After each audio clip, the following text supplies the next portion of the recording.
3 jours de deuil provincial à la Mongala suite au naufrage d'un embarquement ayant déjà causé la mort de plus de 60 personnes dans un bilan provisoire. La surcharge et le mauvais temps ont été à la base de ce nouveau drame sur le fleuve Congo. Une double attaque rebelle a eu lieu à Mapasana et Manyama-Béou, tour à tour, dans la nuit du vendredi au samedi et celle du samedi à ce dimanche. Le bilan provisoire fait état de 5 morts d'après le bourgmestre de la commune de Oicha. Le chef de l'État séjourne à Abu Dhabi depuis ce samedi dans le cadre d'une visite officielle.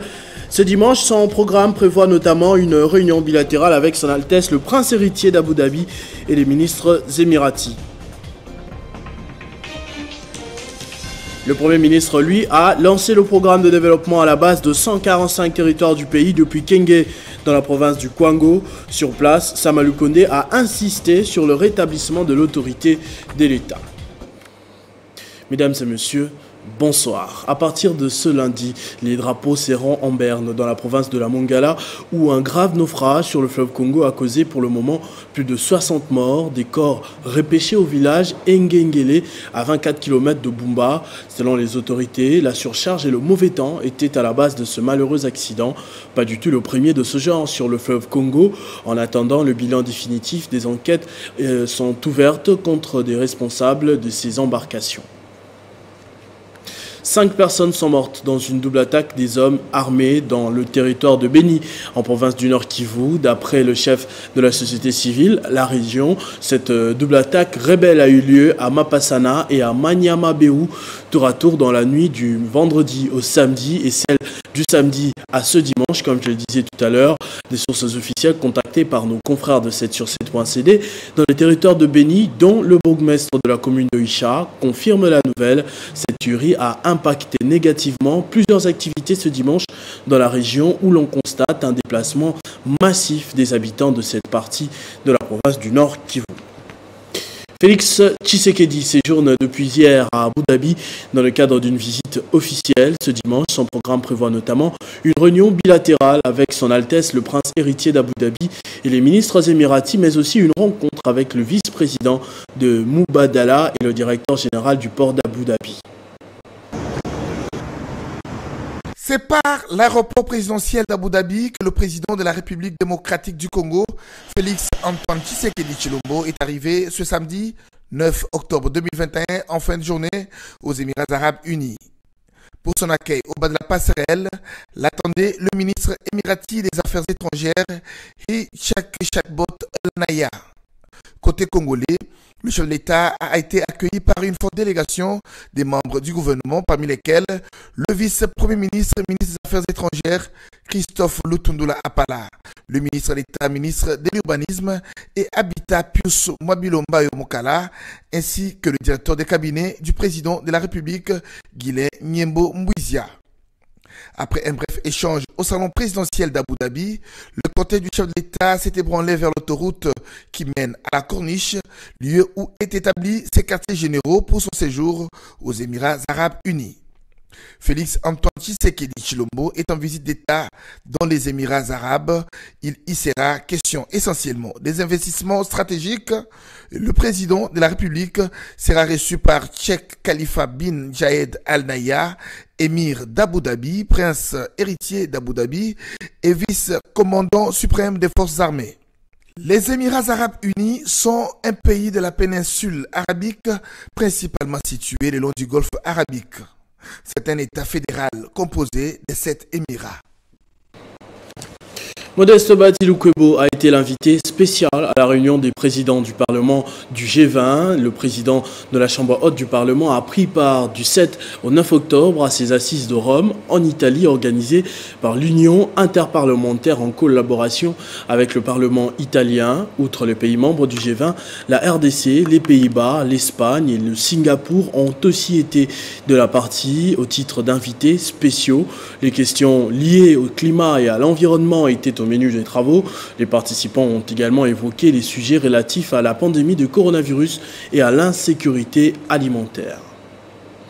Lancement du programme de développement de 145 territoires à partir de Kenge, le chef-lieu de la province du Kwango. Le gouvernement du Premier ministre Jean-Michel Sama-Lukonde se dit déterminé à donner corps à ce projet ambitieux et une réponse à une instruction du président de la République qui veut le développement à la base à travers des investissements publics en général. Il a fallu toute une demi-journée pour venir à bout du lancement de ce vaste programme du gouvernement Sama-Lukonde. C'est aux alentours des 12 heures qu'a débarqué samedi le cortège du Premier ministre pour un périple qui ne prendra fin qu'à la tombée de la journée de ce samedi. Première étape, lancement des travaux de réhabilitation d'adduction d'eau motorisée des Boukangalonzo Mission en territoire des Lonzo. Le gouvernement a prévu d'injecter au moins 1 million de dollars dans chaque territoire. Il y en a au total 145 que compte le pays en vue de soutenir les projets de construction d'infrastructures de base. Un inversement de narratif qui aura pour effet le développement à la base tel que voulu par le chef de l'État. C'est d'abord ici la réponse à une instruction de son Excellence Monsieur le Président de la République qui veut le développement à la base, bien sûr sur le thème « Le peuple d'abord » et qui avait déjà demandé au gouvernement de se pencher sur la question, dans l'investissement en général. Il y aura tout un travail pour une véritable feuille de route et puis c'est un travail périn. Pour nous, ce n'est pas quelque chose qui va s'arrêter. Logiquement, ça doit aller dans notre planification de développement du pays beaucoup plus loin que là où on est maintenant. C'est la province du Congo qui est retenue comme province pilote. Grâce à cet investissement du gouvernement central, 3 autres travaux ont été lancés samedi dans le Congo, notamment les travaux de construction d'une route des dessertes agricoles en territoire de Lonzo, le lancement des travaux de réhabilitation du bâtiment administratif du territoire des Kenge 2, puis de l'hôpital général des références de l'entité. Selon le gouvernement, ce programme devra toucher tous les secteurs de la vie publique, notamment l'éducation, l'énergie, la santé, et aussi et surtout consolider et étendre l'autorité de l'État. Quelques membres du gouvernement central sont dans la suite du Premier ministre. Il s'agit du ministre de l'Aménagement du Territoire, son collègue des médias et communications, le ministre des Infrastructures, celui du Plan, de la formation professionnelle et du développement rural. La rentrée scolaire cette semaine a été émaillée de quelques polémiques et bras de fer dus à la grève de certains enseignants des établissements à travers le pays, une situation qui est sous contrôle d'après le ministre de l'EPST qui bénéficie du soutien du collectif des enseignants, agents et cadres du ministère, mais aussi de quelques leaders des enseignants issus de plusieurs organisations syndicales et qui l'ont fait savoir dans une déclaration ce week-end. Plusieurs syndicats de l'EPST réunis ce samedi 9 octobre à Kinshasa Limité en vue d'évaluer la première semaine de la rentrée scolaire 2021-2022 qui a connu quelques perturbations à la suite de l'arrêt des enseignements décrétés par certaines formations syndicales de la place, déclarant ce qui suit. S'agissant de la grève décrétée par quelques formations syndicales à la première semaine de la rentrée scolaire en cours, nous estimons que le moment n'était pas bien indiqué pour décréter ces mouvements de grève, dans la mesure où le bon syndicat de l'EPST est en négociation en commission paritaire avec le gouvernement de la République. Dans le cadre de l'évaluation du protocole d'accord de Bibois signé le 18 décembre 2019 à Kinshasa, tout en reconnaissant le droit à la grève aux enseignants que nous sommes, les organisations syndicales dont il est question et qui prennent également part active à ces négociations dont les travaux étaient suspendus, aurait dû attendre la nature des conclusions auxquelles aboutiraient nos pourparlers pour se prononcer sur la question sous examen. Du fait que le gouvernement de la République a annoncé la reprise des négociations pour ce mercredi 10 octobre 2021, les organisations syndicales ayant décrété le mouvement de grève feraient œuvre utile de reprendre leur place à la table de négociation, d'observer une trêve conformément aux normes à la matière et de demander à leurs membres de reprendre les enseignements en attendant les nouvelles dispositions qui seront connues à l'issue des travaux de la commission paritaire dont la reprise est programmée pour ces... L'inspection générale des finances a organisé ce dimanche un test de recrutement en vue de renforcer son effectif pour un meilleur rendement. Julia Linguetti a fait personnellement le tour de quelques locaux pour se rendre compte du bon déroulement de ces épreuves qui ont lieu dans un climat d'extrême rigueur.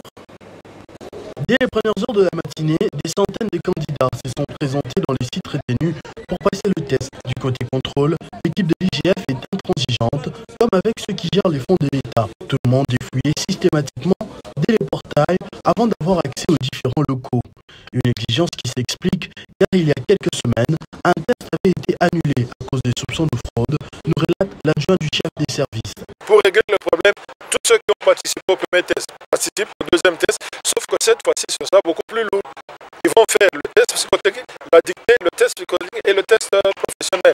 C'est pourquoi, d'ailleurs, vous avez suivi dans le communiqué que nous avons demandé. Nous avons dit pas de téléphone, pas de montre, pas de stylo. Tenant au bon déroulement de ces épreuves, l'inspecteur général des services lui-même a fait les déplacements dans les deux centres, à savoir l'Université protestante au Congo et le lycée Chaumba.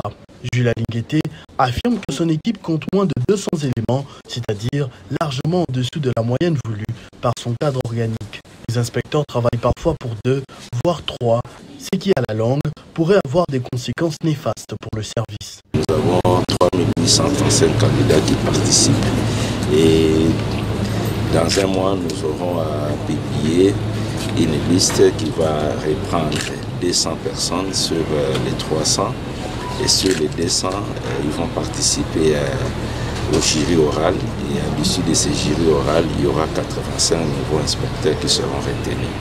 Confié à Jules Alinguete depuis un an, l'inspection générale des finances a effectué ces derniers mois un travail qui suscite énormément d'intérêt pour les Congolais. Ce renforcement d'effectifs ne pourra que faire du bien pour ces patrouilles financières à travers le pays. Rendons-nous dans le Lualaba où le Front des indépendants démocrates chrétiens, FIDEC, a enregistré de nouveaux adhérents dans l'optique d'affûter les armes pour les élections de 2023. C'était au siège même de ce parti cher à Fifi Masuka, à Kolwezi, dans une ambiance électrique. Les Fronts des indépendants démocrates chrétiens FIDEC, parti politique de Fifi Masuka Saini, se met déjà en ordre de bataille au Lualaba pour 2023. Ce samedi 9 octobre 2021, les jeunes venus nombreux ont adhéré massivement pour accompagner le chef de l'État Félix Antoine Tshisekedi Tshilombo à travers Fifi Masuka Saini. Certains membres de Kinshasa présents ont fait de même. Au cours de cette cérémonie d'enregistrement des nouveaux membres, Maître Trésor Mayamba a été installé au poste de président de la Ligue des jeunes FIDEC Lualaba et a reçu par la même occasion un prix de mérite pour récompenser son engagement dans cette formation politique. C'était en présence de plusieurs personnalités de ces partis, dont l'honorable Roy Kaumba, l'interfédéral FIDEC Grand Katanga.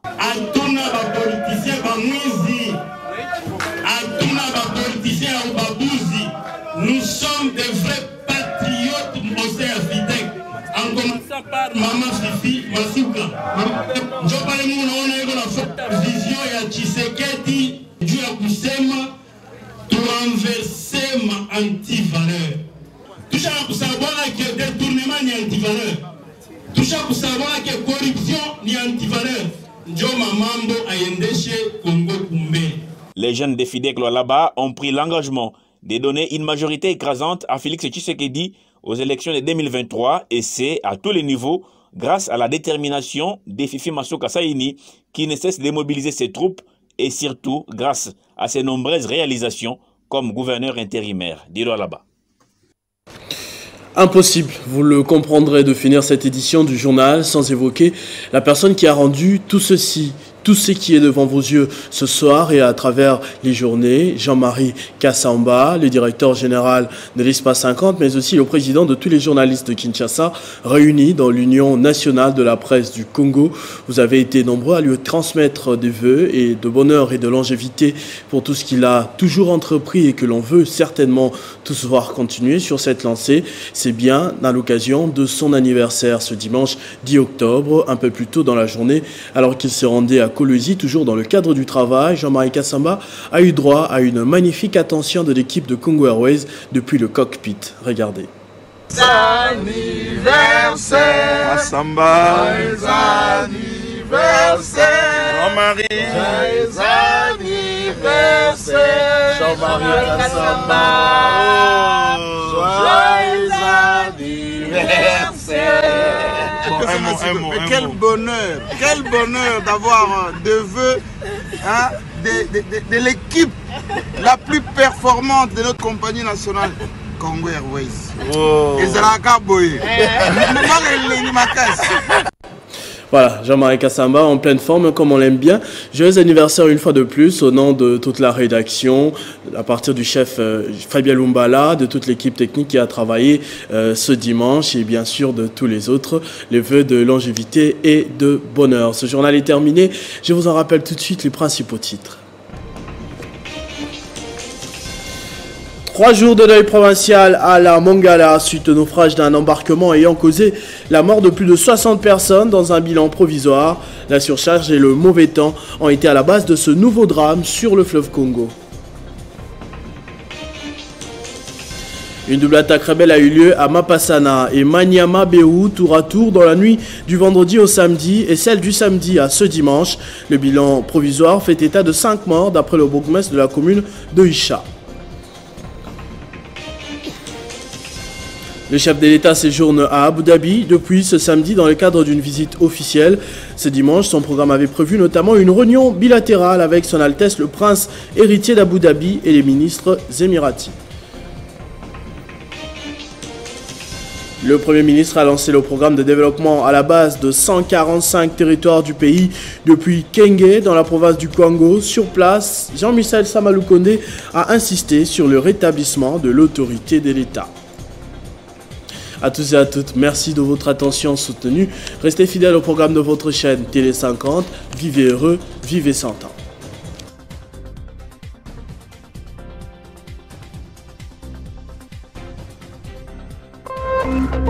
Téléchargez les infos Télé 50 sur www.tele50.cd.